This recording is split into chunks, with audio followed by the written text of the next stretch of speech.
Bom dia. Eu sempre fui um sujeito que sempre tive muita dificuldade com algumas abordagens da psicologia que faziam dinâmicas de grupo. E vou explicar por quê. Eu fui criado num ambiente que se dizia que certas coisas não eram postura de homem.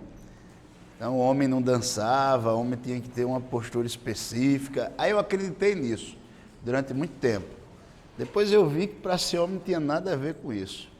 E aí eu fui observar melhor o que era que dizia esses processos de dinâmica de grupo. Aí primeiro eu vi que as pessoas colocavam brincadeiras e dizia que toda brincadeira era uma dinâmica de grupo. Aí vamos ler então para entender o que é dinâmica de grupo. Aí eu fui entender que dinâmica significa força. São as forças que estão presentes num grupo, que conduzem um grupo, que administram um grupo, que lideram um grupo, que organizam um grupo. E que algumas atividades que as pessoas faziam de fato tinham um impacto para gerar uma forma de pensar diferente nas pessoas. Depois eu fui ver que até algumas posturas corporais, como balançar as pernas, passar a mão no cabelo, se espreguiçar, tudo isso tinha uma correspondência neurológica, e essa correspondência neurológica, ela gerava um estado de ânimo diferente. Então, é muito comum, por exemplo, que as pessoas digam da seguinte forma: fulano está com um problema psicológico porque houve um desequilíbrio químico. E o que eu mais bato na tecla dos alunos é que tudo que a gente faz é química e altera a química do nosso corpo. Tudo. No momento que eu olho para alguém e a expressão dessa pessoa, e se eu conheço a pessoa, e se a pessoa me parece bonita, e se a pessoa já me parece ameaçadora, e se a pessoa parece me acolher, tudo isso altera a química do meu organismo. O mais engraçado é que é comum entre os médicos e os psiquiatras, não todos, evidentemente, estou falando daqueles que não têm o hábito de aprofundar tantos estudos, eles buscam algo como uma medicação ou uma mudança de alimentação, simplesmente, que possa alterar a química e com isso resolver os problemas psicológicos. Eu já ouvi de psiquiatras dizendo o seguinte: olha, o problema de tal pessoa está no intestino, na maneira que a pessoa se alimenta, e a maneira que essa pessoa se alimenta gera a depressão. Ele está certo se essa pessoa, por exemplo, não consome alimentos com triptofano, não dá para produzir serotonina. Sem serotonina, de fato, a gente não tem um equilíbrio da estrutura cerebral. Serotonina é um neurotransmissor responsável pelo equilíbrio do humor. Ela também entra na equilibração do sono, da ansiedade, junto com a dopamina, faz com que as pessoas não entrem em estados depressivos. Então ele está certo falando do intestino. Mas como fica a parte que as pessoas passaram por situações de desamparo aprendido? Ou seja, que aconteceu alguma coisa na vida das pessoas e por ter acontecido isso, essa pessoa simplesmente não encontrou saída e sem ver saída para o problema que ela tinha, começou a alterar a química cerebral dela. Como é que ficam essas situações? Será que, independente do que aconteça na nossa vida, a nossa química cerebral, ela permanece a mesma, independente do que aconteça? Porque se assim for, basta regular a alimentação de tal maneira que todos os nutrientes necessários para a produção de certos neurotransmissores estejam equilibrados no sujeito e, independente do que aconteça, as pessoas irão permanecer equilibradas psicologicamente. O que é que vocês acham disso? Se isso for verdade, a gente precisa estudar melhor nutrição e não psicologia.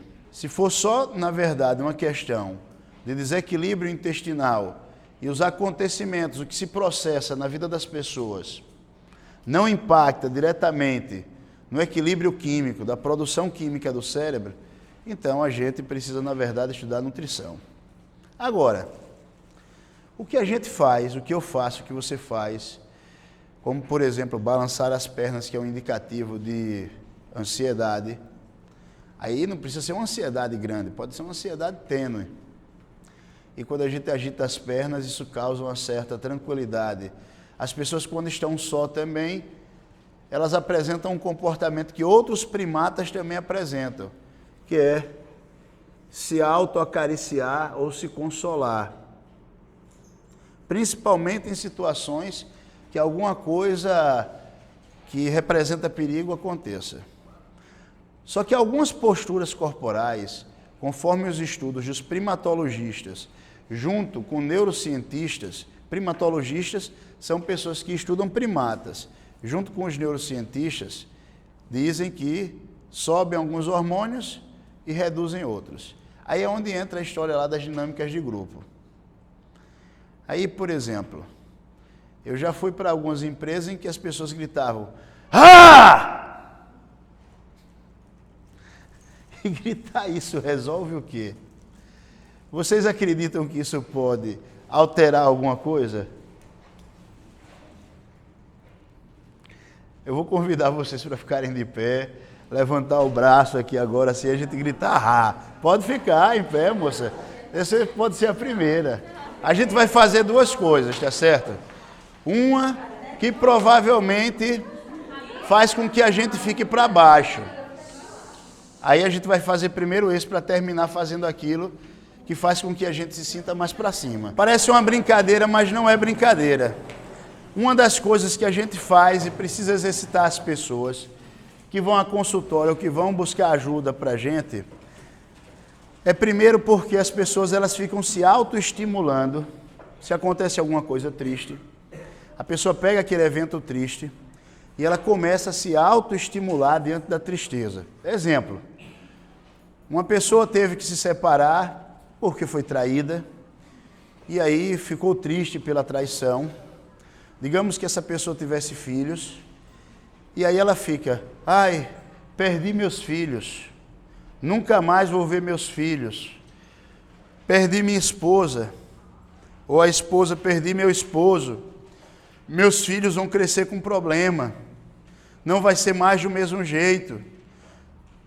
Primeiro, nada na nossa vida, cada momento vai ser do mesmo jeito. E a gente o tempo todo tem que estar fazendo ajustes. Mas o difícil é a gente explicar isso para as pessoas. Se eu chego para você, apresento uma nova amiga, essa amiga nada fala, você faz uma leitura inicial do comportamento dessa pessoa. Poxa, essa pessoa não falou comigo porque ela é metida. O que levou você a fazer essa interpretação tem a ver com os circuitos que você já vivenciou em outro momento. Aí você lê dessa forma, essa pessoa é muito metida, por isso não está falando comigo, por isso não me cumprimenta. Mas se você faz uma outra leitura, porque as suas experiências são diferentes, aí você diz assim, essa pessoa não falou comigo porque ela é muito tímida, muito envergonhada, muito retraída. A gente já começa também a ter uma outra expectativa emocional para com a pessoa. No lugar de ficarmos tristes, a gente já começa a ter uma postura de compreensão. E qual é o ponto que eu quero destacar hoje aqui? Tem a ver com a temática que a gente está abordando. Qual é a correlação entre as estruturas cerebrais, a neuroquímica do cérebro, na verdade, e o comportamento? O que é mais interessante, se eu altero o comportamento, de alguma forma, eu vou mexer com a neuroquímica, eu vou mexer com áreas específicas. Não tem como eu me envolver em certas atividades que exigem um dinamismo, como fazer uma corrida, né? Me envolver no trabalho, ou fazer certas coisas, e os meus níveis hormonais continuarem baixos. Na verdade, se os meus níveis hormonais continuam baixos, eu vou perdendo a força e a energia para fazer aquilo. Se por outro lado, eu me envolvo naquela atividade e forço, à medida que eu vou forçando, isso vai gerando uma equilibração hormonal. Para os homens, por exemplo, é comum que, a depender do estilo de vida que vocês levem, a testosterona baixe. Mas tem uma série de coisas que a gente pode fazer, desde a alimentação, a estilo de vida, a exercícios, que aumenta novamente o nível de testosterona, sem precisar que o sujeito tome hormônio sintético. Como, por exemplo, se o indivíduo faz mais exercícios para as pernas, se ele faz longas caminhadas, se ele faz agachamentos forçados, se ele toma sol, se ele se alimenta de carne, tudo isso facilita com que os níveis de testosterona se elevem. Se, por outro lado, ele permanece muito quieto, sempre dentro de casa, sem tomar sol, deitado no sofá, os níveis de testosterona dele baixam. E aí o que é mais interessante, baixando os níveis de testosterona, eu tenho aquele estado orgânico que o sujeito está se cristalizando. Então ele vai perdendo de fato o apetite para fazer mais atividade física, ele vai perdendo o apetite para sair, para se aventurar, ele vai perdendo o apetite até mesmo para namorar. Por quê? Porque os níveis de testosterona vão baixando simplesmente pela postura que ele vai adotando também.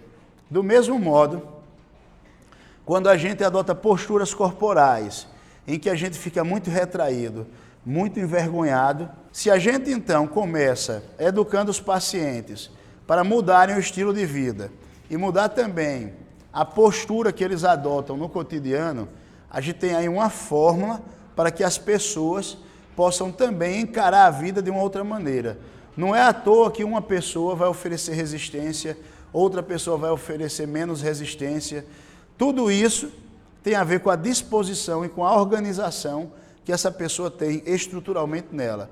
Então não é fácil, por exemplo, uma pessoa que está mais deprimida, uma pessoa que está mais retraída, se envolver em uma atividade e se divertir. Basta a gente lembrar de crianças, por exemplo. As crianças, com muita facilidade, se animam e de tudo conseguem fazer uma festa. Isso é tão interessante que crianças que são isoladas e são postas para ficarem sozinhas, elas criam amigos imaginários.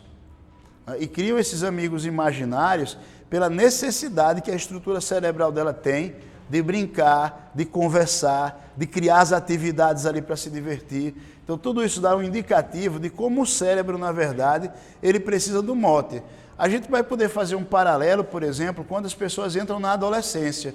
O sujeito entra na adolescência, os hormônios sexuais dele chegam a um pico tal que, se ele não tem um parceiro sexual, o que ele faz? Ele cria um parceiro imaginário, por isso que ele faz a masturbação.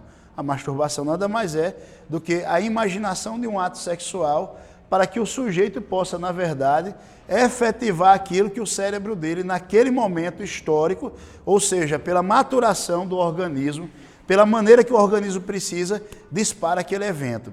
E se vocês observam, os meninos que começam isso geralmente entre 11, 12, 13 anos, as meninas na mesma média de idade, dependendo da entrada da puberdade, mas a mudança de frequência que é entre meninos e meninas, porque tem tudo a ver com a disposição hormonal dos meninos e das meninas. E como vai ocorrer nas meninas em alguns momentos específicos também, dentro do ciclo menstrual dela, e nos meninos não, há uma constância que vai se reduzindo à medida que eles vão ficando mais velhos. É tão verdade isso que os meninos até brincam com outras pessoas do sexo masculino, que são jovens, porque em determinada idade eles lembram, na verdade, da realidade deles e vão fazer essas atribuições. Os meninos que não criam essa relação imaginária, por exemplo, eles vão executar um processo que a gente chama de poluição noturna, ou seja, não tem como fugir. Se não tem parceiro, o organismo dele vai produzir níveis tão elevados de testosterona naquele período, que ao dormir, ele sonha, que é o mesmo processo de criar uma realidade imaginária, ele sonha com ato sexual e simplesmente ele faz a liberação espermática durante a noite.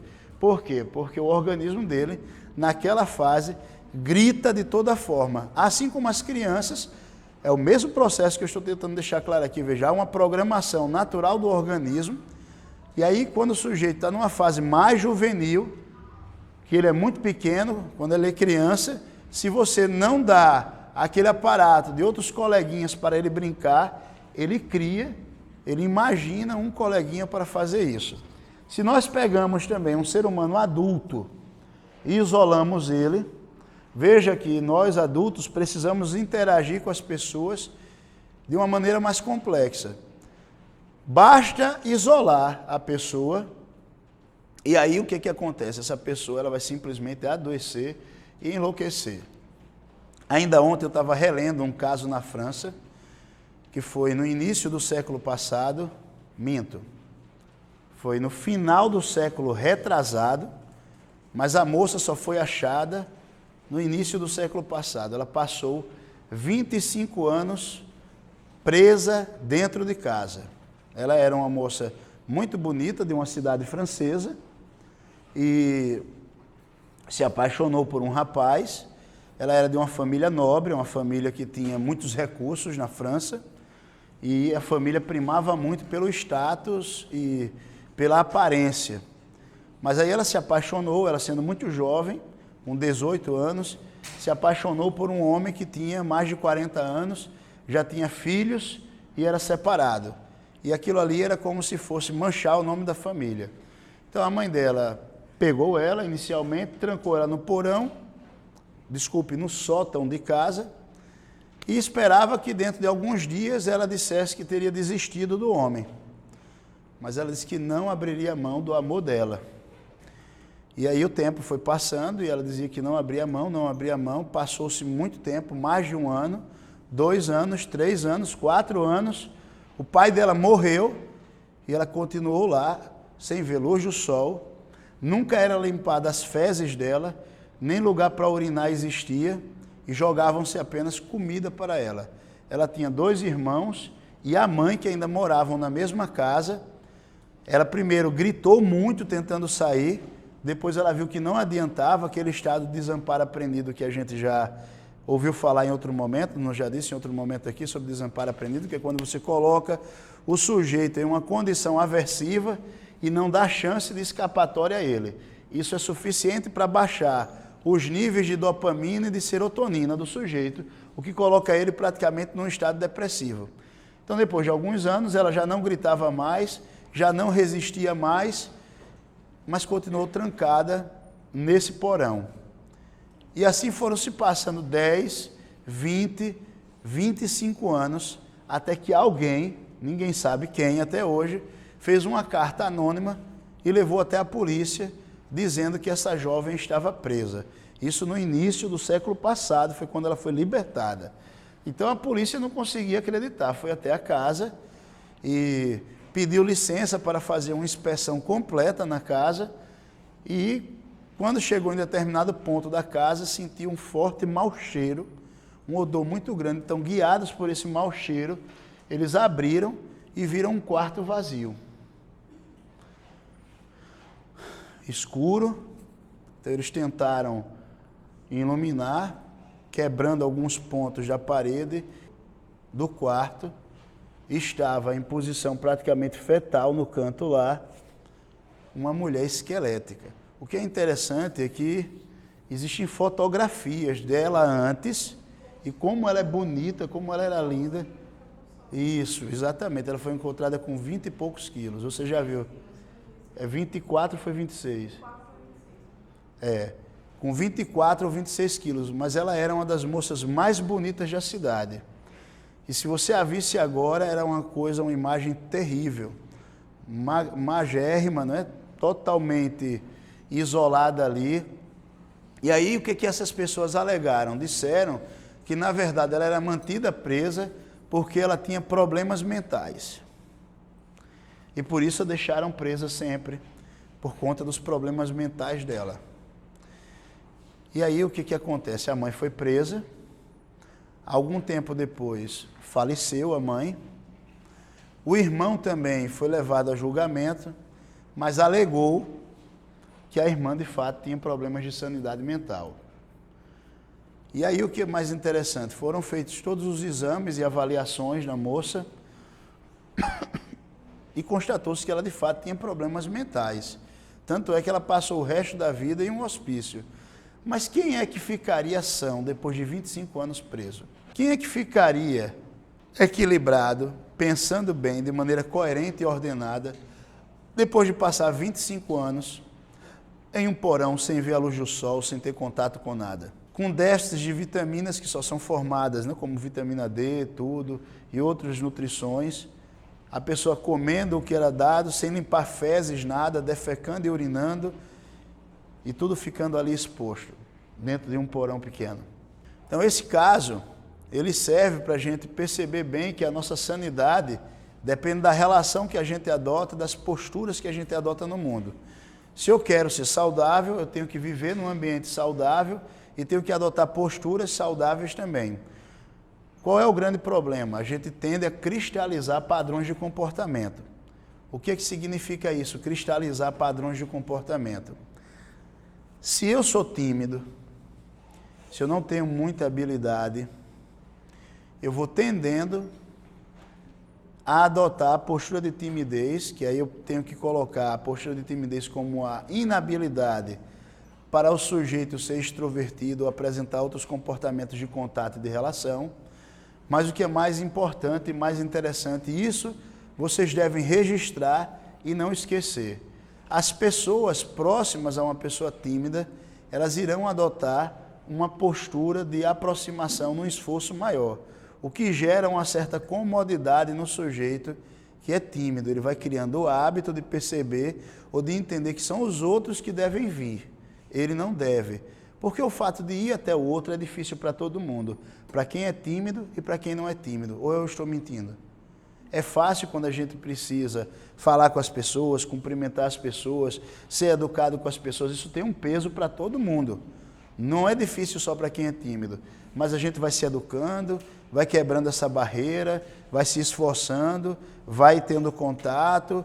Mas aí se a pessoa, em fases muito jovens, ela evidentemente tem uma constituição diferente para adotar posturas de timidez, é claro isso, mas o que é mais interessante, ela vai sendo reforçada pelo ambiente para adotar essa postura. É como, por exemplo, uma pessoa que tem uma disposição para ser mais bruta.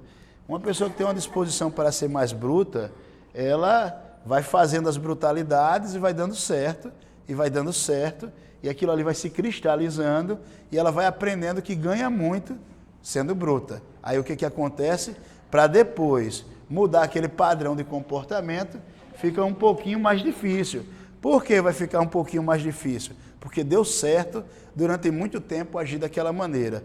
É como se, vamos pensar o cérebro como uma espécie de músculo. É como se uma área cerebral específica fosse exercitada bastante, eu estou falando nesse caso, a área ligada à autodefesa, porque a gente vai entender a agressividade como um processo de defesa, uma reação mais viril para que o sujeito ganhe ou consiga um determinado espaço ou se proteja de algo que ele está vendo como invasivo.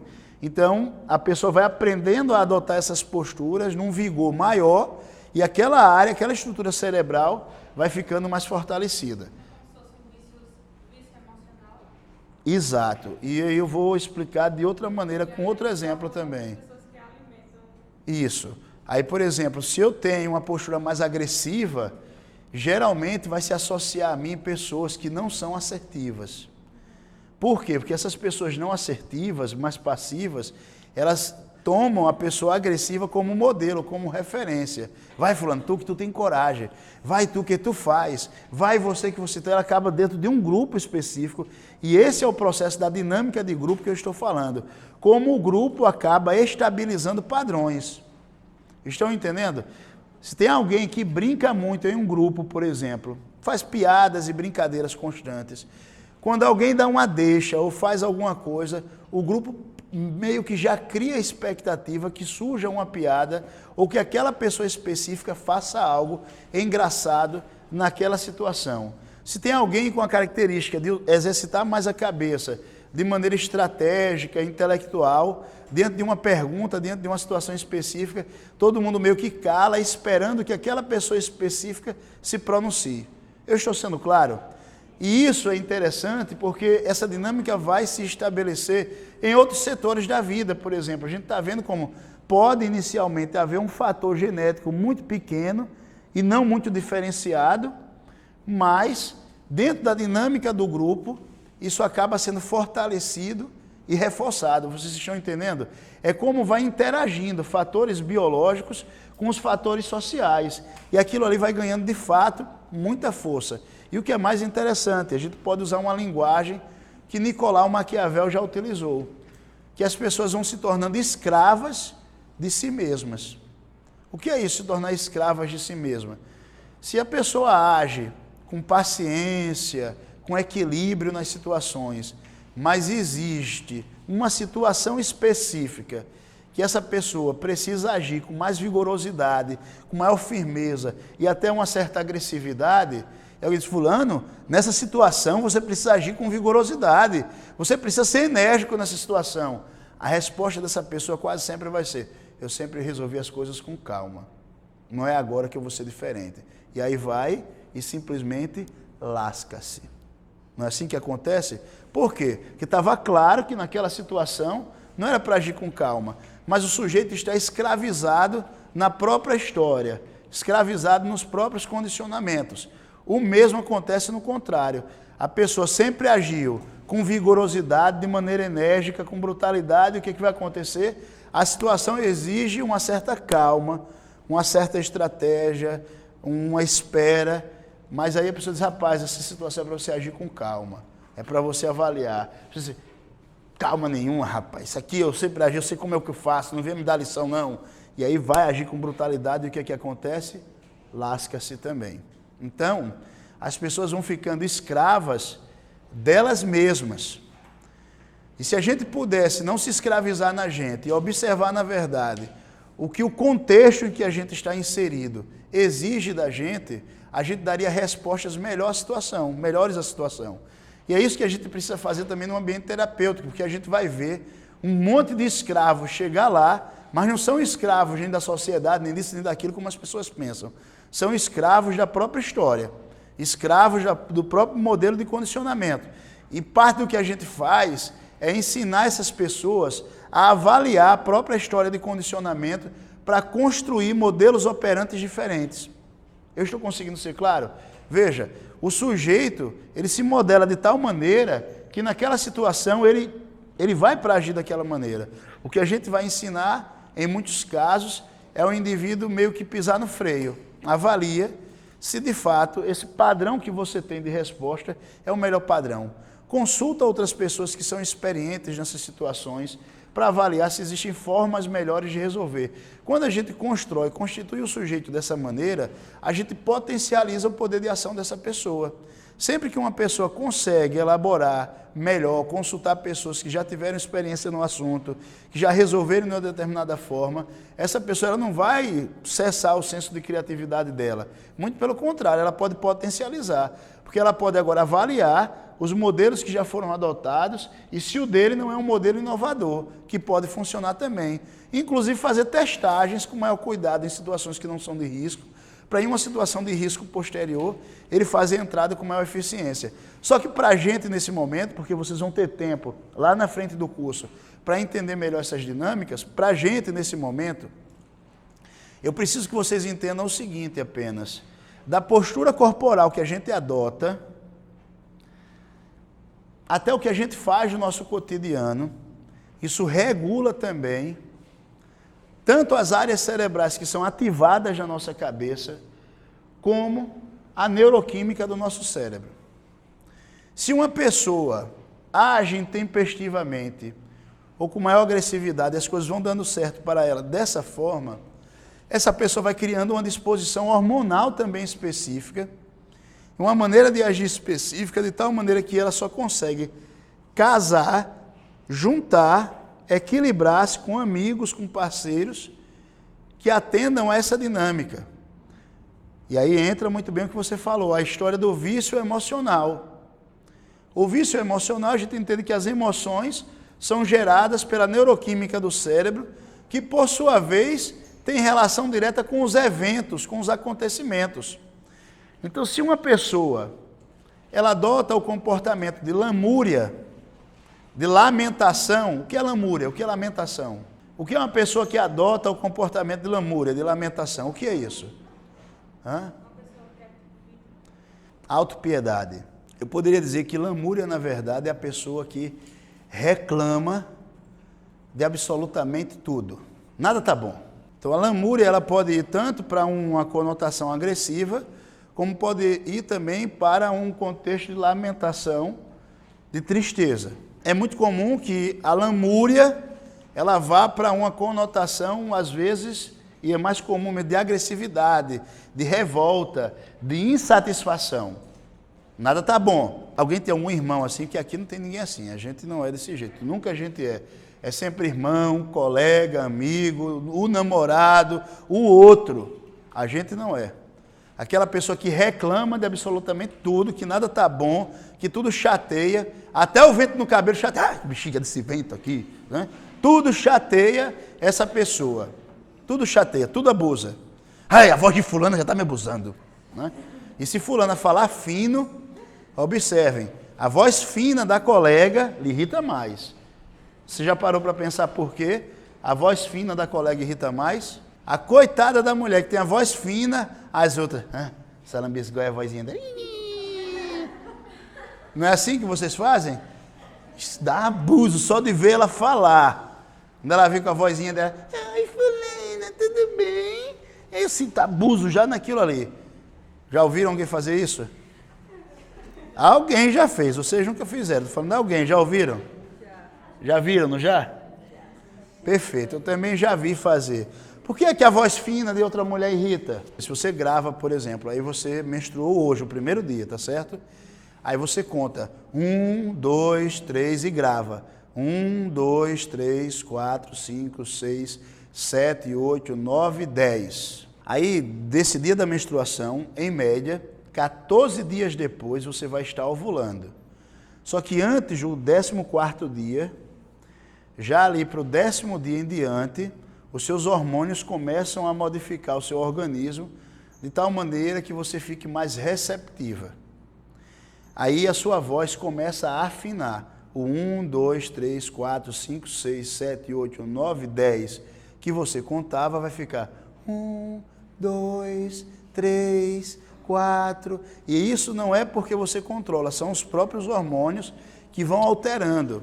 E aí o que acontece? O ouvido masculino, principalmente o parceiro que vai conviver com você, ele vai sentir nesses momentos, pela voz, ele não vai saber explicar porquê, lógico, ele não vai ter consciência, a gente tem consciência porque a gente está estudando, mas pela voz ele vai dizer, fulana, você hoje está tão sensual, fulana, você hoje está tão atraente. Estão entendendo que naquele momento, na verdade, que a sua voz começa a ficar mais aguda, aquela situação de voz, outros sinais também de hormônios, ferormônio, de cheiro, de rubor da pele, vai se alterando e ele vai sentindo maior atração e se aproximando de você. Mas eu estou destacando apenas a voz.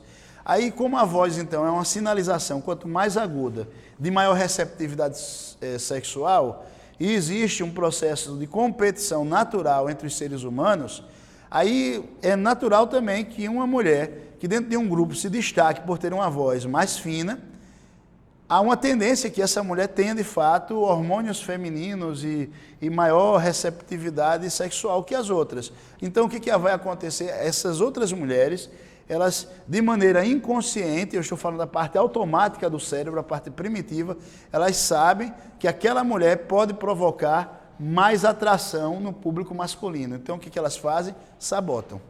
Sabotam, literalmente sabotam, do mesmo modo que sabotam quando tem uma com um bumbum muito grande, quando tem uma com os quadris muito largos, a cintura fina, elas começam a sabotar. Dificilmente ficam todas amigas. Elas, na verdade, vão colocando defeitos no sentido de sabotar a beleza, os apetrechos ou as qualidades que as pessoas têm. Isso é interessante que a gente vai entendendo como gente funciona e as forças, a dinâmica de um grupo. Como tem a ver com a base, com a própria estrutura de uma pessoa. E às vezes vai criar raiva do outro sem nem saber por quê. Na prática ele não sabe. Ele só diz, não gostei de fulano. Um exemplo, uma pessoa muito bonita se aproxima do seu namorado, Você não vai parar para pensar isso ou aquilo, mas na verdade você não gosta que aquela pessoa fique perto. Você se incomoda com a presença daquela pessoa.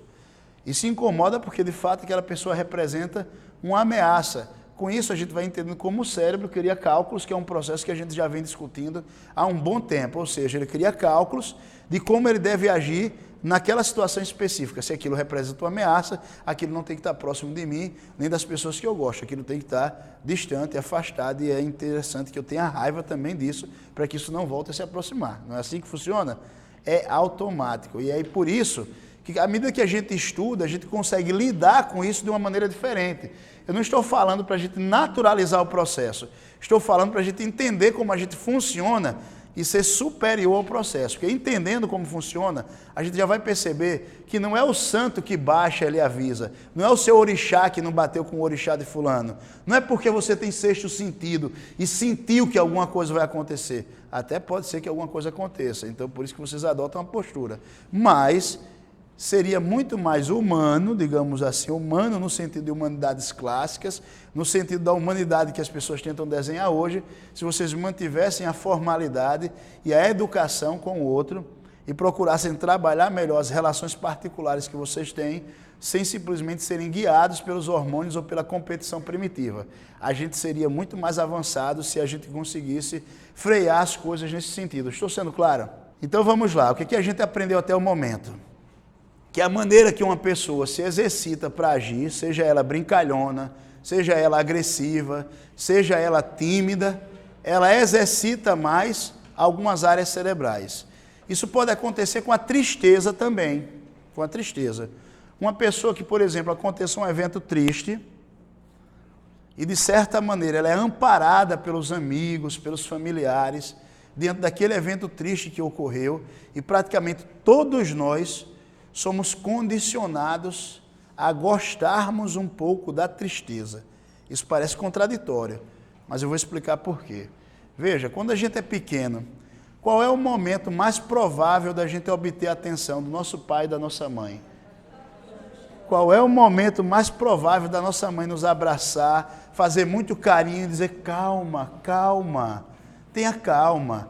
Qual é o momento mais provável disso acontecer? Quando a gente chora, quando a gente se machuca, quando alguma coisa real acontece com a gente de tal maneira que aquilo é doloroso.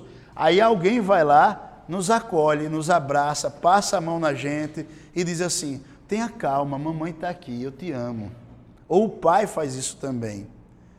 E aí nesse momento a gente se sente confortado.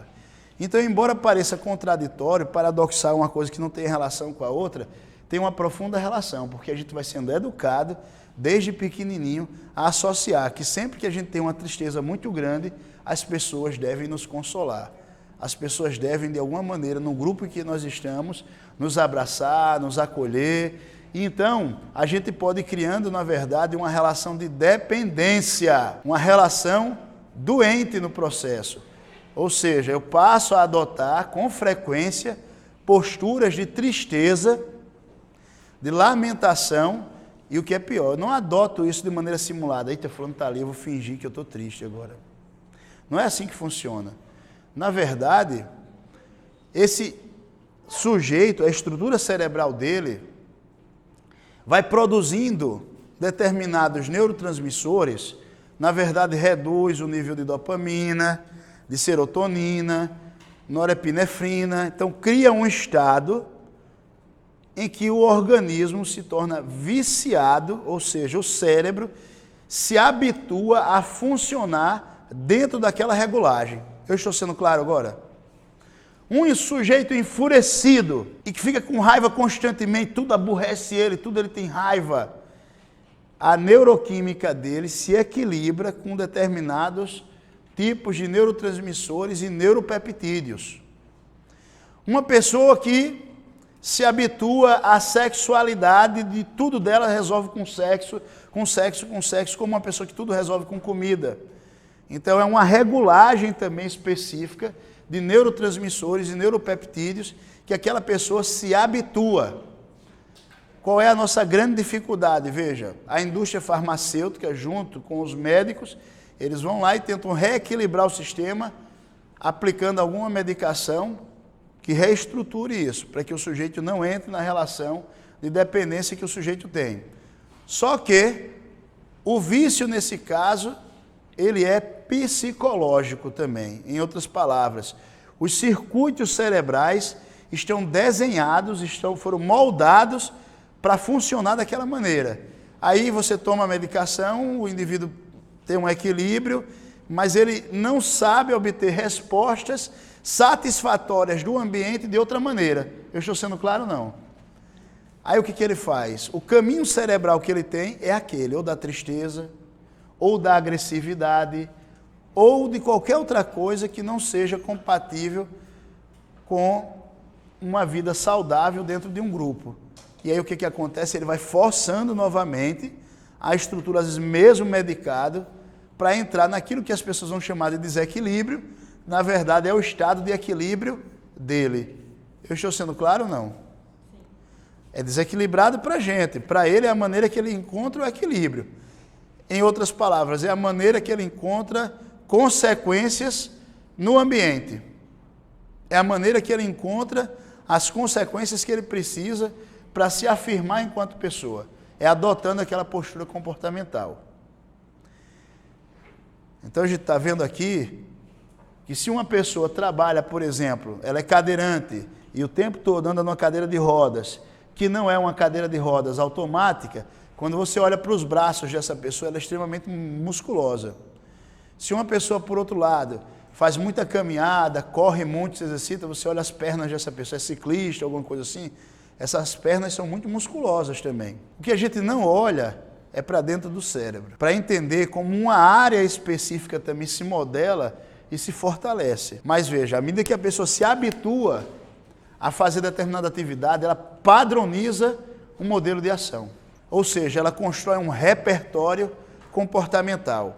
Um repertório comportamental que às vezes pode apresentar pouca variabilidade, a depender de como foi modelada essa aprendizagem do sujeito. Se foi dando certo daquela forma, e outros ensaios que ele não fez, não foi necessário, ou se fez, ele foi tolhido, à medida que ele faz, aquilo ali pode ir cada vez mais se fortalecendo.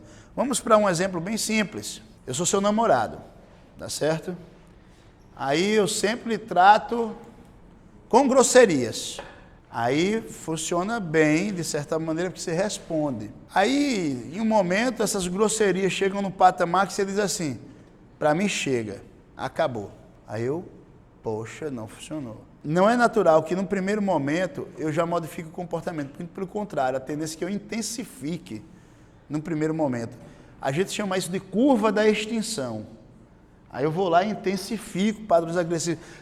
Eu quero que você se prejudique mesmo, se você não for ficar comigo, não sei o quê. Eu crio um exagero na agressividade que eu já tenho. Isso pode lhe assustar e fazer com que você retorne. Se você retorna, você fortalece esse padrão. Estou sendo claro ou não? Se você permanecesse fria, esse padrão de comportamento poderia cessar. Cessando, no momento que eu apresentasse um comportamento adequado, você poderia reforçar o comportamento adequado. Eu estou falando aqui de situações de pessoas bem jovens, pessoas mais maduras, vítimas de violência. Eu não aconselho esse padrão não, viu? Porque aí já é cristalizado o padrão, né? Já está ali bem reforçado, bem estruturado. Mas em situações de pessoas mais jovens, a gente tem dificuldade. Por quê? Porque as pessoas adotam uma postura, aí o outro vai lá, suprime os reforçadores, o que é lógico para a gente. Aquele padrão de comportamento não vai cair no primeiro momento, ele primeiro vai aumentar. Depois que ele aumenta, se o indivíduo continua sem obter os reforçadores, o que acontece? Ele cai. Cai para níveis de extinção. Só que não basta cair. O que a gente tem que fazer nesse momento? Reforçar outros padrões de comportamento que implica em novas conexões serem formadas. Sabe qual é o grande dilema nosso? É que sempre que eu peço para alguém fazer algo que ela não está habituada a fazer, como é que as pessoas ficam? Ai, que bom, vou fazer algo que eu nunca fiz. É assim? Não. Por que eu preciso fazer isso? Por que precisa de fato que eu me envolva com isso aí? Não, eu não quero fazer isso não. não estou de saco cheio, para mim eu prefiro não me envolver com essa atividade. Não é assim que fica? Veja, só que tem um detalhe. Se eu limito a minha estrutura cerebral a um padrão de ação desde muito jovem e eu não crio novos exercícios para fazer novas atividades, isso pode ser simplesmente, tudo eu resolvo na brincadeira. Aí eu lembro muito do Tiririca, em um momento dando uma entrevista e a esposa dele falando como era a relação com ele, e ela dizendo que às vezes irritava porque queria resolver um problema e tudo ele fazia uma piada, tudo ele fazia uma piada. E aí no momento da entrevista ela fez uma pergunta, falou alguma coisa e ele respondeu com a piada. Ela, tá vendo, é isso? E o que é engraçado, pouco tempo depois dessa entrevista houve a separação do casal, né? Mas por quê? Evidentemente, é muito difícil a gente conviver, lidar com uma pessoa que constantemente lida com o outro simplesmente com um único padrão, com um único repertório comportamental, no caso dele, brincadeira. Não levava absolutamente nada a sério. Do mesmo modo, é difícil lidar com uma pessoa que tudo é agressividade. Do mesmo modo, é difícil lidar com uma pessoa que tudo, na verdade, também, digamos assim, é com muita calma, com muita paz, que precisa resolver, né? Calma, isso aqui talvez demanda uma estratégia para a gente resolver, né? A gente tem que ver melhor isso aqui. Quer dizer, então, na prática, a gente admira pessoas que apresentem uma certa variabilidade comportamental. Porque apresentando a variabilidade comportamental, isso é um indicativo para a gente que aquele cérebro é um cérebro malhado, diferente daqueles caras de academia que aqui em cima é bem fortão e as pernas bem fininhas. Tem um nome que vocês dão a isso, o cara é bem fortão, só um lado dele é forte, o outro é bem fininho, não é assim que acontece? Então, uma pessoa rígida em um padrão de comportamento é como se fosse um cara desses de academia. E na maior parte dos casos, vocês admiram um sujeito que está todo proporcional. E o sujeito proporcional é o cara que brinca em algumas situações, em outras situações ele consegue ser mais sério, mais vigoroso, em outra situação ele tenta resolver estrategicamente, de maneira inteligente. Por quê? Isso é um indicativo que eu tenho um cérebro aqui, que as diferentes áreas dele são exercitadas. Os diferentes pontos desse cérebro estão passando por um processo de malhação. Pode falar. A partir de qual idade, mais ou menos, essas estruturas começam a ficar mais rígidas, mais cristalizadas? Sei que varia muito, mas... Olha, criança, a plasticidade é enorme. Mas especificamente a partir dos 27 anos de idade, é uma idade... Dos 25 a 27 anos é a idade que a gente começa a envelhecer. Literalmente começa a envelhecer. Então, o que é que acontece? Entre os neurocientistas que estudam desenvolvimento, é comum a gente afirmar que o que uma pessoa faz, na maior parte dos casos, até os 27 anos de idade, é o que ela vai continuar fazendo durante o resto da vida. Então, se uma pessoa, por exemplo, não tem o hábito de ser esforçada, de trabalhar, ela formou estruturas, padrões, circuitos cerebrais, que precisa acontecer coisas muito fortes na vida desse sujeito, para que ele force o cérebro para construir outras conexões. Deixa eu explicar bem essas coisas fortes. Vocês já viram pessoas com AVC, que teve um AVC? Eu vou simular aqui, não é rindo, mangando, vou simular aqui para vocês entenderem como é que fica. A pessoa... eu estou tentando imitar um pouco aqui, né? Então, o que é que acontece? Veja, a pessoa, ela... Esse lado está ação aqui, né? E a pessoa está... A hora que ela está usando aqui só como um aparato, ele está... Oi, tudo bom? Aí ele fala, mexe esse lado. O que está acontecendo nesse caso aqui? A pessoa com AVC, ela não está percebendo, mas o lado deficiente corresponde, nesse caso aqui o meu direito, vai corresponder ao meu esquerdo. Ela não está mais exercitando.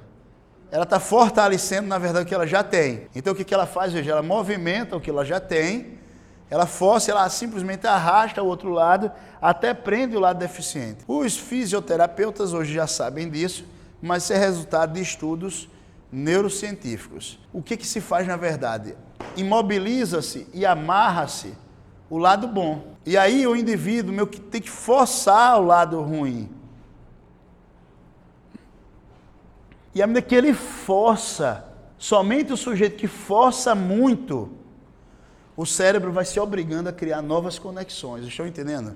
Aí, se em casa as pessoas auxiliam exercitando, aí o cérebro vai criando novas conexões. novas estruturas. Se o AVC, porém, ocorreu quando a pessoa é muito jovem, muito criança, o dano quase não vai ficar, porque a pessoa está formando novas conexões constantemente, e aí você nota um pouquinho uma boca troncha ou alguma coisa assim, uma dificuldade de contrair alguma coisa, mas geralmente a pessoa vai desenvolver porque ela vai formar novas conexões. Mas uma pessoa mais velha, ela vai para o que a gente chama de acomodação. Ou o que é, na verdade, a acomodação? Eu já tenho um caminho cerebral para aquilo, eu já aprendi a me arrastar, eu não vou forçar, então, o lado deficiente. Não forçando, o que acontece? Aquilo ali fica um termo cristalizado, fica paralisado, não se desenvolve. Assim também é com relação a outros comportamentos. Eu já sei como resolvo isso aqui, eu dou uns gritos, dou uns tapas, resolvo. Se o indivíduo adota esse padrão a vida inteira, ele não exercita um outro padrão de resposta, é mais difícil mudar depois dos 27 anos de idade. Se o cara ficou no sofá, sentado o tempo todo, até os 27 anos de idade, nunca teve o padrão de criar um exercício, uma atividade para a vida dele, não é depois que ele vai mudar. É por isso que a gente diz que depois dos 30, homens e mulheres estão definidos no que vão ser. A gente meio que tem um desenho de como as pessoas vão ser.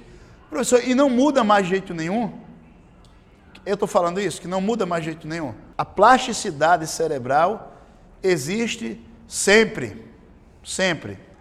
Só que os circuitos aí já se tornaram muito fortes e um fenômeno que a gente chama de polda neuronal, polda neurológica, ou seja, os neurônios começam a morrer em grande frequência. Principalmente, eu estou falando que começam a morrer os neurônios que não são utilizados, os neurônios que não estão sendo ativados. A partir dos 27 anos de idade, 25, 27 anos de idade, a morte neuronal é muito grande. Por isso que é importante, hoje a gente tem até algumas empresas aí chamadas de ginástica do cérebro, né? Tem treine o seu cérebro, não tem isso?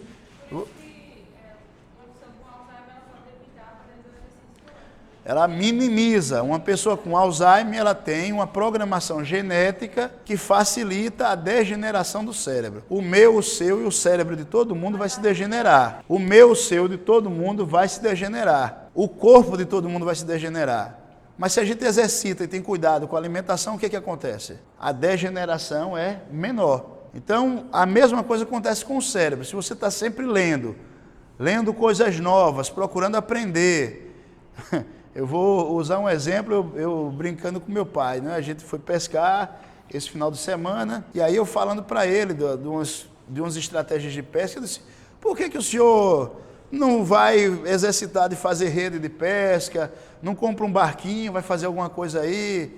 Se eu vou nada, meu pai está com 67 anos, se eu vou nada, já estou tranquilo, vou fazer isso não. Rapaz, isso é bom, pai, porque exercita o cérebro, coisas novas, se eu vou queimar a cabeça com isso não. Pai, o cérebro precisa de exercício.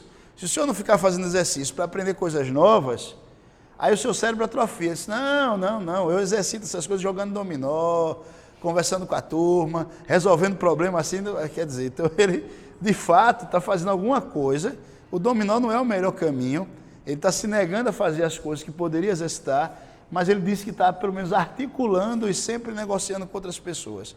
Isso de fato vai exigir que o cérebro fique sempre preparado, como se fosse uma musculação, que ele está atento a problemas para estar resolvendo problemas. Estou sendo claro ou não?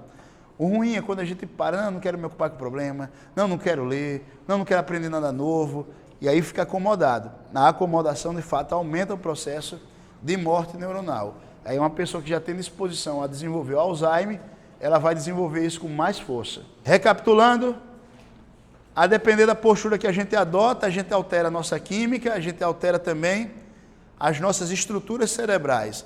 Basicamente, o nosso cérebro cresce. O nosso cérebro ele vai criando dendritos lá, crescendo os dendritos, se conectando, formando novos circuitos, a depender da postura que a gente adota. Mas pelo texto que a gente viu, e aí é um texto que eu estou dizendo, eu já disse na aula passada, que se ampara lá em pesquisas antes das neurociências se desenvolverem. Ele vai dizer que a nossa estrutura não é compartimentada, ela é uma estrutura que é interativa, ou seja, embora eu tenha áreas cerebrais que sejam responsáveis por algumas funções, como a gente viu, por exemplo, a área de Broca, que foi detectada por um cientista de sobrenome Broca, O que é que faz a área de Broca, por exemplo, quando vocês leram o texto? É responsável pela audição? É pela linguagem, mas um tipo específico de linguagem. Tanto é que tem a área de Wernicke que também articula a linguagem. Em um, o sujeito entende, compreende, mas não consegue expressar. No outro, ele consegue expressar, mas não consegue entender. E aí, veja, isso está localizado em áreas diferentes do cérebro. Um é a área de Wernicke, localizada ali na junção entre o lobo temporal, o occipital e o parietal. Aquele pontinho entre o lobo occipital, parietal e temporal, aquele ponto de junção ali, a gente chama de área de Wernicke. E as pessoas que apresentam certas alterações nessa área, quando está falando de alteração, não é um buraco ali, não é um AVC ali, não é nada disso. É que os neurônios, na parte mais estrutural deles, não formam conexões de uma rede ali. Aí elas vão apresentar um problema que a gente chama de quê? De dislexia. Exatamente, que a dislalia faz parte da dislexia. Pode ser descalculia, pode ser uma série de outras características. Então, dislexia. Então, a dislexia que precisa juntar essas informações visuais, informações sinestésicas, com informações auditivas, para gerar uma compreensão rápida, como os neurônios dessa área não se interligam, o caminho neuronal, olha isso que eu quero que vocês entendam, como nós avançamos. A gente sabia que a compreensão estava ligada à área de Wernicke. Hoje, como a gente tem os aparelhos de ressonância magnética funcional, a gente pega a pessoa que tem uma dislexia, coloca na máquina de ressonância magnética funcional, e aí a gente vai vendo a área que é ativada. A gente vê que a área de Wernicke dessa pessoa não é ativada do mesmo modo das outras. O que significa isso? Se eu não tenho um ponto que junta com facilidade, como se fosse uma rodovia, que vai de Maceió para Arapiraca direto. Aí o sujeito, para chegar em Arapiraca, ele pode seguir o caminho do litoral ou pode seguir o caminho que ele vem por dentro, ali por Maribondo. Mas se não tem as duas rodovias, como é que o indivíduo vai fazer para chegar em Arapiraca? Vai criar um novo caminho que vai ser muito mais demorado, ou vai fazer um caminho mais longo, digamos, que ele vai por União dos Palmares, pega Santana do Mundaú, depois Santana do Mundaú, Correntes, de Correntes ele vai vir para cá, para Bom Conselho, de Bom Conselho ele desce para Palmeira, para de Palmeira ele ir para Arapiraca. Ou seja, uma viagem de apenas 135 quilômetros, 137 quilômetros, vai se tornar agora uma viagem de mais de 250 quilômetros. Então, quase 300 quilômetros agora, ele vai circular para chegar em Arapiraca. Evidentemente, vai demorar mais, não vai? Então, é exatamente o que acontece quando essas pessoas não têm as conexões da área de Wernicke bem desenvolvidas. Essas conexões, por não serem desenvolvidas, o indivíduo gera um caminho muito mais longo para formar essa conexão, essa compreensão. Por isso que a gente vai exercitando estratégias específicas para que essas pessoas possam ter uma compreensão de símbolos, da linguagem que é escrita, outras vezes o que é falado, quando o próprio sujeito, ele lê, mas ele não compreende o que lê. Então isso é um dos sinais de dislexia. O que está escrito, ele vai lá, faz a leitura, mas a compreensão ele vai ter dificuldade, ele troca letras, ele erra posicionamentos, então ele troca uma letra pela outra, porque a maneira que faz a junção disso não é legal. Então isso tem a ver com o quê? Com a área de Wernicke especificamente. Uma outra área é a área de Broca, que também está envolvida na linguagem. Mas a área de Broca não afeta em nada a compreensão do sujeito. Afeta apenas o quê? A execução da linguagem. Não é como se fosse a coordenação, o controle da musculatura específica, das contrações das cordas vocais específicas, da emissão do som especificamente. A área de Broca vai ser responsável por isso. Tanto é que comprometimento de área de Broca, o sujeito tem toda a compreensão da linguagem, mas não apresenta a linguagem. Já comprometimentos da área de Wernicke, o sujeito vai ter dificuldades na compreensão da linguagem. Então a gente está vendo como essas áreas funcionam tanto interativas, mas como também existem áreas específicas processando funções específicas. Foi isso que a gente pôde compreender no texto, não é verdade? Agora, se o que uma pessoa faz, se a postura que ela adota indica certas áreas cerebrais que são ativadas, a teoria de Cesare Lombroso, ela está certa? O que vocês me dizem? E aí eu vou sentar um pouco agora para a gente conversar sobre isso sentado. A teoria de Cesare Lombroso está certa? Então, Lombroso, baseado, na verdade, nos teóricos da evolução, ele começou a dizer que certas características físicas e anatômicas que eram presentes nas pessoas. Tem um outro personagem aí no texto que eu mandei para vocês. Alguém viu outro personagem que fala sobre isso? Tem um teórico que vai falar aí de estruturas fisiológicas e correspondentes neurológicos para o comportamento. Lembrar Francis. Qual o nome do homem? Francis Galton. Então, Lombroso, Cesare Lombroso já vai se basear em Francis Galton, que é o criador da frenologia. Não é isso? É ou não é, gente? E a gente viu que a frenologia, na verdade, se constituiu num perigo para a humanidade. Por que um perigo? Pelo tamanho da testa, pelo formato da sobrancelha. Eu dizia se o indivíduo era criminoso ou não. Eu dizia se uma pessoa era benevolente ou não. Qual foi a equipe que apresentou o hormônio do crescimento? A pessoa que apresentou, não lembra não, mas não? Uma. Quem mais? Só ele apresentou o hormônio do crescimento, somatotrófico, o GH. Só vocês dois. Teve outra equipe ali, não? Não teve não um grupo de meninas não que falou sobre o somatotrófico? Falou sobre acromegalia? Só você falou sobre acromegalia. O que acontece com uma pessoa que a hipófise começa a produzir muito hormônio somatotrófico e a pessoa já está na fase adulta? Acontece a acromegalia, porque nessa fase já acontece fechamento do disco da cartilagem óssea que fica nas extremidades, né, dos ossos, né? Qual é o aspecto que a pessoa fica? Orelha grande, muito tecido mole na região do nariz, queixo. O queixo se desenvolve. Isso aqui também fica mais... Fica um aspecto meio que monstruoso a pessoa. Então uma pessoa com acromegalia seria avaliada como? Agora, a testosterona no organismo, ela vai alterar também essa constituição óssea? Assim, dependendo da testosterona, ela influencia a eficácia do hormônio no musculatura. Mas não altera a estruturação da disposição óssea, não? Não ficam ossos mais quadrados e mais espessos, não? Também acontece. Por exemplo, o senhor já acabou de falar que uma vez com maior nível de testosterona, mais quadrado. Mulheres têm geralmente um maxilar mais triangular, mais pontiagudo. E a testosterona influencia, diferente do somatotrófico, diretamente em padrões de comportamento. Então, a história diz que homens e mulheres são iguais. Eles são iguais mesmo? Então, se são diferentes, deveria haver leis diferentes e direitos sociais e atividades diferentes também? Não? Se eles são diferentes, não deveria haver direitos sociais diferenciados, não? Então, a gente devia acabar com a Lei Maria da Penha, deveríamos fazer também alistamento militar das mulheres. Não são direitos sociais diferenciados, não? A aposentadoria deveria ser na mesma idade dos homens. Mas vamos dizer, uma pessoa no mesmo cargo. Aí por que uma mulher recebe menos? Qual é o mesmo cargo que recebe menos?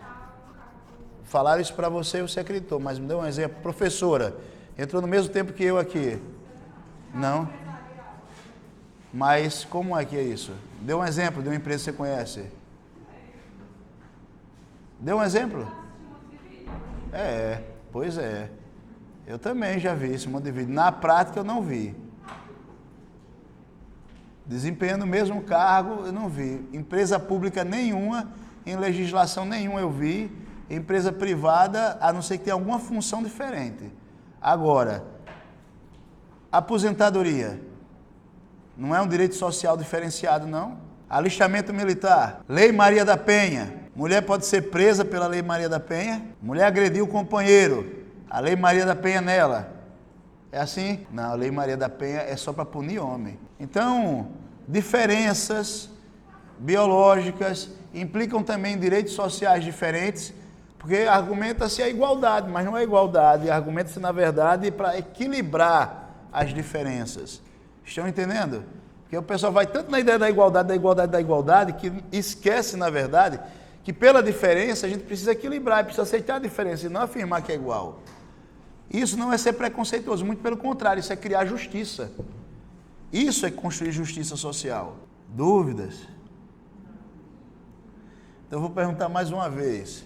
Em função dessas diferenças, direitos sociais diferentes? Sim, gente, porque o princípio não é da igualdade, é da equidade.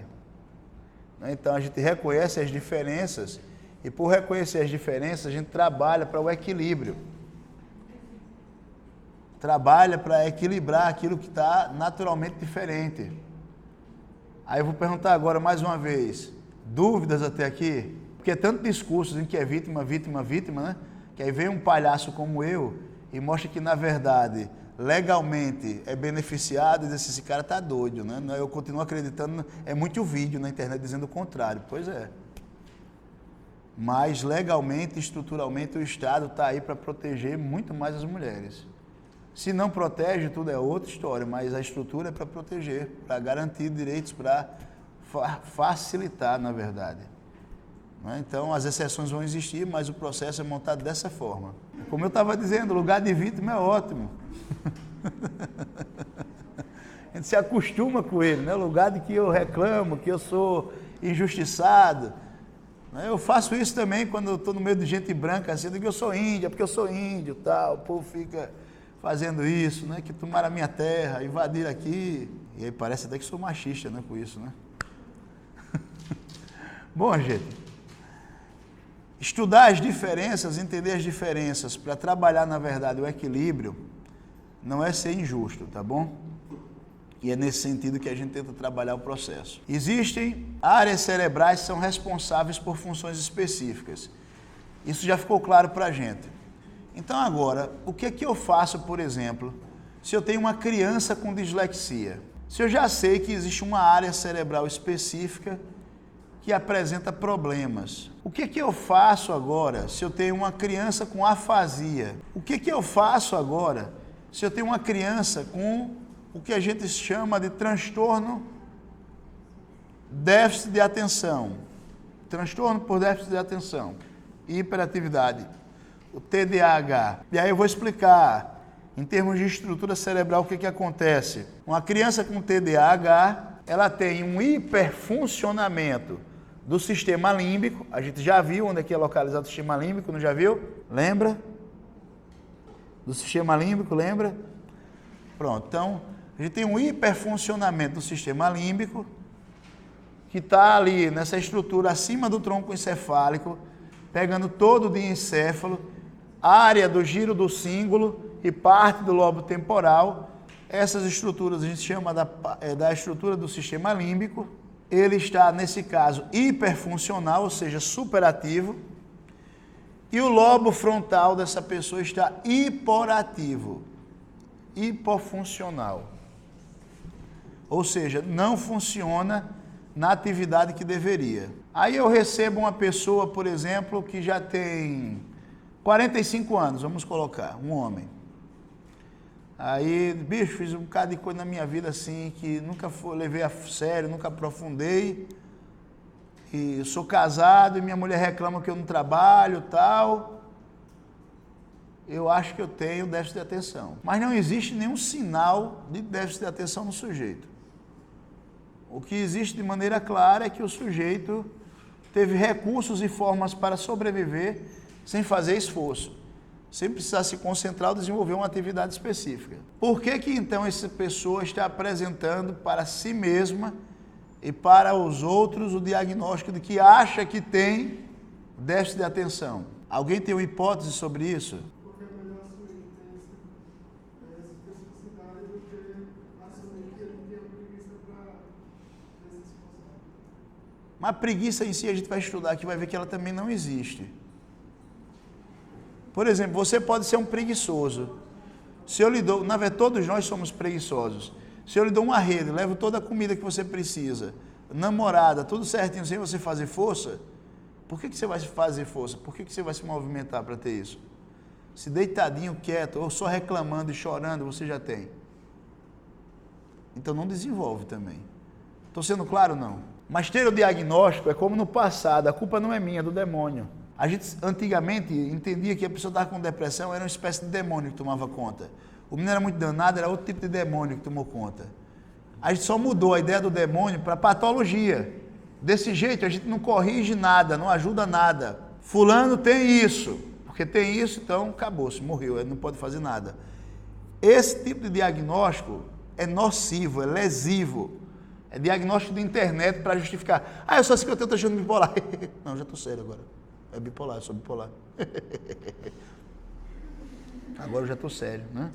Então assim, aí eu posso, ora, estar feliz, tratar bem todo mundo, comprar muito, e aí compro além do que eu posso pagar, e agora eu estou triste, estou depressivo. E aí a classe médica muitas vezes esquece de que isso foi construído ao longo do desenvolvimento. Assim, é só um desequilíbrio químico que ele tem. Vamos usar o carbolítio aqui no cérebro dele e pronto. Aí para a pessoa que causou dano à família, que fez compras exageradas, que estourou a boca do balão, e para a família que também foi irresponsável e às vezes não agiu quando deveria agir, não aplicou as punições que deveria aplicar, quando punia era exageradamente, sem colocar tempo. Toda punição deve ser estudada, pensada também, dentro de uma medida. Você fez isso, você vai ficar 4 dias sem direito a isso. Somente depois dos 4 dias você vai receber. A criança vai chorar, vai espernear. Se chora, esperneia e você cede, você não está educando. Você está querendo ser bom, você vai ser no final mal, porque você vai afetar o desenvolvimento do seu filho. Aplicou a punição de um jeito correto, a pessoa está vendo que ela tem consequência para as coisas ruins que ela faz. Mas se você faz uma coisa errada, isso é falta de amor, vem cá, meu filho, eu lhe amo, eu sei que você fez isso. Aí aquele, fazer a coisa errada é boa demais. Afinal, ganha um abraço, uns beijinhos de mamãe, ela diz que me ama, está sendo bom. Meu amigo, não estou fazendo aqui a defesa de você bater ou espancar a criança. O amor, o carinho, também é punir quando a pessoa faz as coisas erradas. Isso também é prova de amor. É prova de amor você desempenhar o seu papel de educador. E se fez errado, você não dá a graça para o sujeito. Isso é amor verdadeiro também. Amor não é você simplesmente passar a mão na cabeça e fazer carinho. Nesse caso, você está atendendo muito mais uma necessidade sua, um medo seu, uma insegurança sua de que o seu filho não goste de você. E é o nosso papel ensinar isso às pessoas. Por outro lado, do mesmo modo, a gente não pode estimular os pais, a criança fazer alguma coisa e o pai se descontrolar, ir lá e bater na criança de todo jeito. Não fico com medo, não. Eu só estou dizendo que não pode o pai bater com fúria, com agressividade. Não. É por educação, por correção tudo. Toda punição, seja o castigo, seja uma palmada, nunca pelo ódio ou pela fúria. Isso não é educativo. Eu tive a graça de ter um pai extremamente inteligente e que eu podia fazer a pior da estripulia do mundo. Ele olhava para mim com toda calma e dizia assim: em casa a gente conversa sobre isso. Aquilo era um terror, lógico, até chegar em casa. Mas acreditem, nunca havia menos de 2 ou 3 avisos até que o desfecho fosse terrível. Olha, hoje eu vou passar sem precisar lhe dar uma pena maior. Eu espero que essa conversa que eu estou tendo com você seja suficiente para você entender que o que você fez foi errado. Porque se você fizer isso novamente, eu garanto que eu mesmo não gostaria de estar na sua pele. Que será que ele vai fazer, né? Então, havia outro aviso, Isso eu já avisei por mais de uma vez e espero não precisar tomar medidas duras com você. O que será? Então, apanhei. Em nenhum momento a Pisa traumatizou. Sabe por quê? Nunca o meu pai veio possuído de fúria e me bateu. Nunca. Muito pelo contrário. Antes ele dizia, eu gostaria de não precisar bater em você. Eu vou fazer isso. Para que marque você, para que você lembre. Criou um trauma mesmo. Um trauma extremamente positivo. Eu digo, rapaz, ele dizia, eu estou batendo para que a vida não bata. E não há mal nenhum nisso, porque ele não batia na minha cabeça, ele não batia no meu estômago, ele batia no lugar que doía, mas que não causava lesão. Era horrível, não é? Aí assim, você aí está ensinando a criança que... Babaca! Os profissionais que estão dizendo isso de maneira exagerada, eles deveriam educar melhor. Porque os pais sabem que nenhum pai, também estou exagerando, não é o pai que recebeu educação para ser pai, a mãe que recebeu educação para ser mãe, não quer o mal do filho. Se existem pais babacas que espancam, agridem para lesionar os filhos, é outra história. Esses especificamente devem ser punidos. A gente está falando aqui de medidas educativas. E medidas educativas que, se não são tomadas, sobre o que a gente está falando? Sobre as patologias que vão gerar. O bipolar, ele vai aparecer depois. Mas ele não apareceria num ambiente saudável em que a educação foi coerente. Só que falar isso pode ser ofensivo para muita gente que vai saber depois. Falar isso diretamente pode machucar. Então, para uma família, é mais fácil ouvir que o demônio possuiu, como era no passado, ou ouvir, não, meu filho tem um transtorno, por isso que ele é desse jeito. Porque assim me isenta de culpa, tira a minha responsabilidade do processo. Todo transtorno, ele se desenvolve no ambiente. Num ambiente que favorece, que fomenta, que estimula para aquilo ali se desenvolver. Evidentemente, algumas pessoas vão ter uma disposição biológica, uma facilidade maior para desenvolver isso. Isso é verdade. Mas sem um ambiente que facilita esse desenvolvimento, não vai ocorrer. Então agora eu preciso pensar, já que a gente já sabe que existem áreas cerebrais específicas, que os transtornos se desenvolvem também com o sujeito. O que é que eu faço com uma pessoa com dislexia? Como é que eu estimulo aquela área cerebral específica? O que é que eu faço com uma pessoa que tem transtorno por déficit de atenção? O que é que eu faço com uma pessoa que tem depressão? Melhor, o que é que precisa ser feito? Tem gente aqui que, o xadrez dá agonia, tem que pensar muito aqui. E do mesmo jeito, essa pessoa pode estar sentada aí agoniada. Ave Maria, esse homem fala tanto que não acaba. Entendeu? E mexendo as pernas e balançando. Aí é a síndrome das pernas inquietas. Não é? É ansiedade, transtorno de ansiedade, do mesmo jeito. Por que jogar xadrez é bom para quem tem transtorno por déficit de atenção? Por que vai exercitar? Precisa de muita atenção, muita concentração e que freie. E o indivíduo com transtorno por déficit de atenção, ele apresenta comportamento disruptivo. Quando a criança, principalmente, corre de um lado para o outro, bota os pés na mesa, faz o que não deveria fazer, está sempre esquecendo as coisas. Jogando xadrez, isso tudo é trabalhado. Se ele esquece, se ele não observa bem, o outro avança. Então, se ele consegue se envolver no jogo, aquilo vai melhorando. O cérebro, como eu disse, não é um músculo, mas ele vai se comportar semelhante a um músculo. Se você exercita aquilo, aquilo acaba se desenvolvendo bem também. O indivíduo que tem transtorno por déficit de atenção, gosta de ler? Ele vai gostar de ler? Não, ele vai odiar ler. Tem gente que está aqui na faculdade, no curso de psicologia, e não quer ler um texto. É um saco para a pessoa. Falando, tu lê e conversa comigo. Não quero ler não, não gosto não. Tem gente que vai passar pelo curso, vai ler os textos obrigatórios, mas não vai querer ler um livro. Começa a ler o livro, para na metade, ou antes, lê o primeiro ou segundo capítulo, deixa para lá.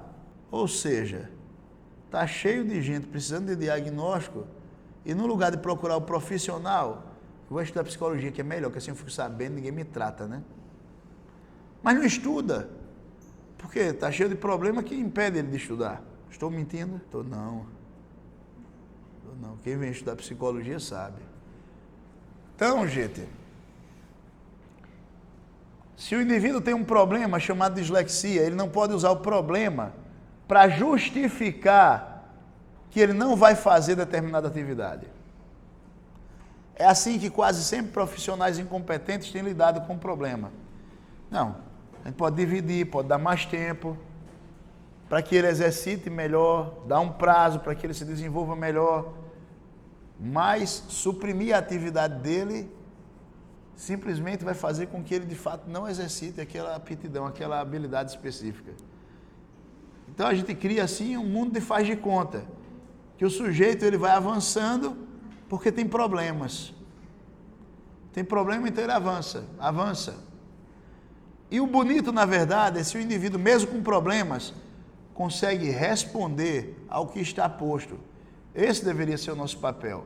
Mesmo que a gente crie estratégias para que ele responda de maneira satisfatória aquilo ali. Estou sendo claro? Dúvidas? Então, nessa mesma toada, uma pessoa que tem depressão, os níveis de dopamina e serotonina caem. O que é que eu preciso fazer com essa pessoa? Muito bem, exercício físico é algo que deve ajudar bastante. Mas a pessoa vai dizer que não está sem vontade, cansada, que não quer. Mas a gente tem que insistir para que ela faça, não, vamos caminhar, vou estar aí, isso vai ser bom para você. Tá, a pessoa quer desistir, mas tem que levar a pessoa a fazer isso. Só isso. Tem uma outra característica da pessoa que está assim. Ela se foca em eventos negativos. Lembra da situação da pessoa que fala e separou? Ai, nunca mais vou ver meu esposo não sei o que, blá blá blá, vira a página, não vai ver teu esposo, mas vai ver um monte de outras coisas no mundo. A pessoa tem que jogar aquela forma de pensar para lá e tem que pensar novamente. Para isso a gente pode criar estratégias. Eline, você se separou, está casada já há mais de 20 anos, separou, ficar na mesma casa é bom? Não é bom. Por quê? Cada atividade que ela faz ali na casa vai lembrar os momentos durante os 20 anos que ela viveu com aquela pessoa. Então, mudar o ambiente seria ótimo, para ela recomeçar, para ela fazer tudo de novo, reorganizar. Isso vale também morrer o filho, deixar o quartinho arrumadinho do mesmo jeito que era. O filho não está mais ali, toda vez que a pessoa vai, isso vai ser adoecedor. Reformula, pinta, coloca outra pessoa naquele quarto, muda tudo. Cria outras estratégias de lembranças em momentos específicos daquela pessoa. Mas ficar reacendendo a dor não é legal. O que mais que precisa ser feito? A pessoa fala do sofrimento. A gente pede para a pessoa reorganizar a linguagem dela, se envolver com outras atividades, mas principalmente a gente faz um ponto, gente. Cria estratégias de esquiva e fuga para a pessoa. Criando estratégias de esquiva e fuga para a depressão, estou falando. Criando estratégias de esquiva e fuga, a pessoa não vai entrar em desamparo. E aí depois, somente depois que isso já está bem construído, eu monto estratégias de enfrentamento. Olha o que eu estou colocando aqui para vocês.